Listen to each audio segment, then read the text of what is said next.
प्रस्तुत करते हैं SA म्यूजिक।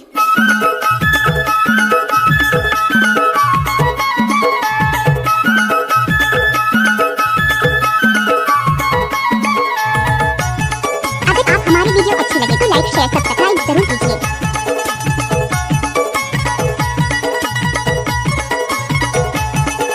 डीजे अरविंद दादर मा गाँव बसे न कोरी छानी मजूर झाली हो जहानील बगारी हारी हे वो मजूर झाली हो जहानील बगारी हारी दादर मा गाँव बसे न कोरी छानी मजूर झाली रे जहानील बगारी हारी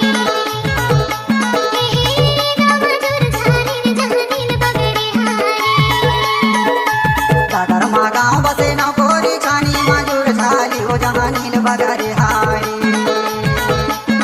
हे वो मजूर झाली हो जहानील बगारी हारी दादर मा गाँव बसे न कोरी छानी मजूर झाली रे जहानील बगारी हारी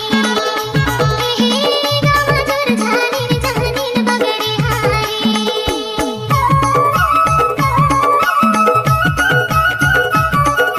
आप सुन रहे हैं डीजे अरविंद का मिक्स हुआ गाना।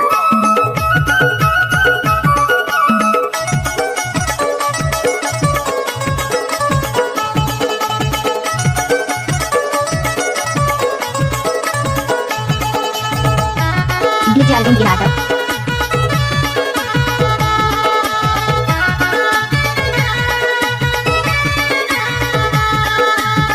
डीजे अरविंद कारी बदरिया मुझको छिपे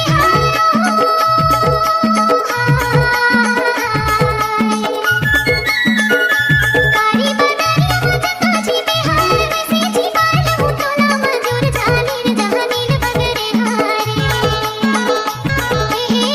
मजूर झाली रे जहानील बगरे हारी। दादर मा गाँव बसे न कोरी छानी मजूर झाली रे जहानील बगरे हारी मजूर झाली रे जहानील बगरे हारी।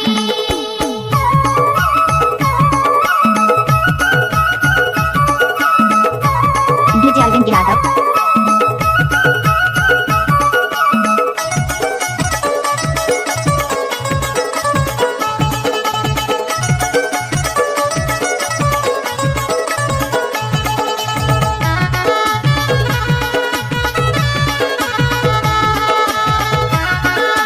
आप सुन रहे हैं डीजे अरविंद का मिक्स हुआ गाना।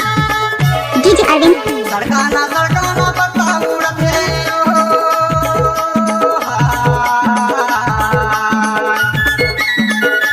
सड़काना पत्ता उड़त है वैसे उड़ाए ले हूँ तोला मजूर झाली हो जहानील बगारे हारी ले जा मोला मजूर झाली हो जहानील बगारे हारी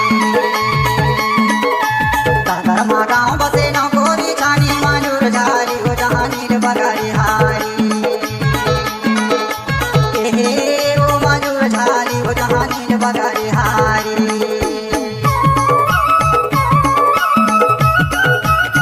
आप सुन रहे हैं डीजे अरविंद का मिक्स हुआ गाना।